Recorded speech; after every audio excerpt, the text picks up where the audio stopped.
ભારતીય બનાવટના ઇંગ્લિશ દારૂની બોટલ 580 જેની કિંમત 71,125 સહિત કુલ 71,925ના મુદ્દામાલ સાથે એક મહિલાને ઝડપી પાડી છે ભાવનગર લોકલ ક્રાઇમ બ્રાન્ચે।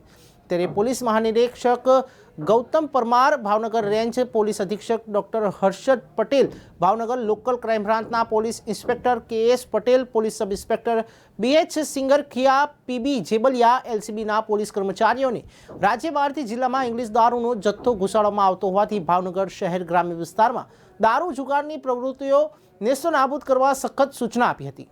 તારીખ 2/12/2023ના રોજ ભાવનગર એલસીબીના માણસો ભાવનગર શહેર વિસ્તારમાં નાઇટ રાઉન્ડ પેટ્રોલિંગમાં હતા। તે દરમિયાન બાતમી રાહે હકીકત મળી હતી કે મીનાબેન રાકેશભાઈ રાઠોડ આડોડિયા વાસમાં રહે છે, જે ભાવનગર તાળા તેના કબજા મોગવાટા સુટકેસમાં ભારતીય બનાવટનો વિદેશી દારૂ લઈ જાય છે। ત્યારે તેમને લોકલ ક્રાઇમ બ્રાન્ચે ઝડપી પાડી છે અને પોલીસે વધુ તપાસ હાથ ધરી છે।